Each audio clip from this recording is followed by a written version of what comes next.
Hey guys, I wanted to make this video to share with you just some people asked about daily what I eat and kind of what a meal looks like for me each day. So I know I talk a lot about my meal plans and prep and such, but I wanted to stress how important meal planning is. Sometimes you can get bored with foods, but I really recommend that my challengers focus in and use food as a tool. It's not supposed to be used as a treat at the moment. It's learning how to use those foods to fuel your body to get those goals you want. So we use it as a tool, just like our fitness programs and our motivation and our challenge group. We use this food to reach those goals as well. It's an important key in success. So I just wanted to share with you what I eat a lot of the days of my week. So this is what it looks like. And you can tell it's kind of portioned out. So I tried to do a quick, easy method to kind of share with you how I know how much I should be eating in portion size. So a quick reference, I like having a slow carb. So that's going to be your, I say kind of brown, I would say brown rice, quinoa, sweet potato, squash, things like that. And then your protein. So I have chicken. And then you want your vegetables. So I think that my protein should be the size of your palm. Your slow carb should be a fist.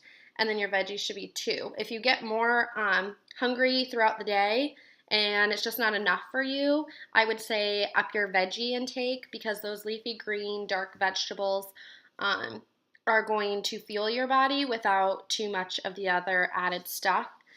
So that's kind of what a meal looks like for me. It doesn't have to be hard.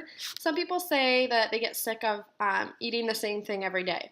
However, in a challenge group, we are focused on reaching goals. If you weren't in this challenge group and you could have self-control and eat certain things, then it would be fine to mix it up. However, when you're trying to get that goal, eating the same thing and making it easy and simple is the best way to get that desired goal. So I meal prep chicken and I make sure I have lettuce and some veggies and I cook up some sweet potatoes and I eat that for probably 4 or 5 days. Then when it's gone, then I'll switch it up. Maybe I'll switch out my protein for lean turkey and do wraps for a couple days with spinach or kale. I'll cook up kale and spinach with some pine nuts to mix it up. I'll do squash instead of sweet potato. So those are some simple tips for you and kind of what my meals look like. I don't eat crazy fancy. I prep it on Sunday and then I have it for my week. I was out running errands, so I got home. I had to get my daughter down to bed. Now I'm doing some coach training for my team, and then I'm going to jump into my second workout of the day. But I really thought it's really important to share that with you because food can so often be an emotional connection, and we have to work in this group to make it where it's a tool and a resource to make sure we're fueling our bodies correctly to get the best results possible. Also, something that I really like drinking, I think it might be backwards, but if you're looking for something other than water, I know I stress a gallon of water a day, but this is really great for just fueling your body. It's got probiotics in it and enzymes, and it's just going to keep, along with Shakeology, I drink a lot of that because it's going to keep your immune system up and everything functioning really well. That live culture and stuff really helps your body. And then, of course, I have my water. So make sure you have your staples for the week. I cannot stress that enough. If you're not planning to succeed for the week, then you're planning to fail. Because if you're not thinking it through, you're more likely to pull through a drive-through, grab quick and easy, which is normally cheap and junky. You're going to grab those go-to snacks like chips and maybe high sodium lunch meats and stuff like that because it's easy to grab. A lot of times people are going to do a sandwich and like get too much of that bread and carb overload and sugars and stuff like that. So make sure you're meal prepping, make sure you're planning, make sure you're thinking it out. It's not science, but you do have to think it through or you can easily go over your amount of calories for the day. Now, if you don't know what your calories are supposed to be for the day, you can go Google your basal metabolic rate, and that's going to give you your calorie intake for just being sedentary, how much your body needs to be fueled to survive. And then you can go and add in how much added calories you need for your fitness level and what you're doing for exercise. So you'll add that in too. Also, like if you're breastfeeding, if you're a mama doing other things, you're going to want to make sure you take that into account. So when you do and then you prep, then you know you're planned out and you know that you can grab these things every day and you're set. I do this. So in the morning, I normally do eggs. I have hard-boiled eggs or I cook eggs, and I try to do avocado, like a healthy fat. And then I'll have a snack, maybe like half a Kind bar, a piece of, like half a piece of fruit or some almonds, or like half an apple with peanut butter, something like that.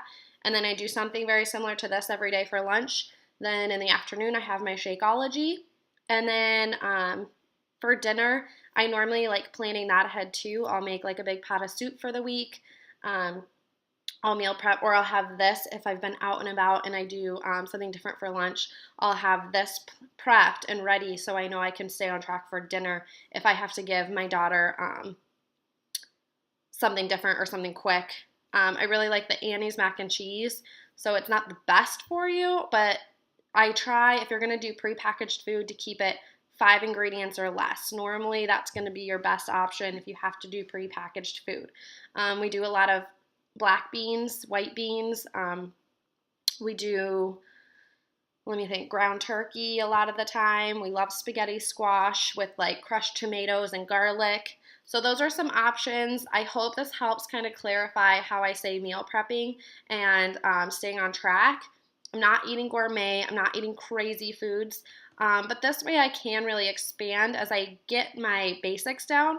You can really expand and create recipes that are going to last you for a couple days, and then get creative with it and then branch out and get more variety. But for now, I just would say focus in and make sure that you're on track with those different food groups, your portions, and get that down pat. And then you can get into creating funner meal plans and like playing with it a little bit. So I hope that helped. Comment below if you have questions, or check out my page at facebook.com/briefit for more tips and recipes. I also have a clean eating group and run challenge groups every month. So if you're wanting more help and detailed information, just shoot me a message or add me on Facebook, or connect with me however you would like. So I look forward to chatting. Hope this helped, guys. Bye.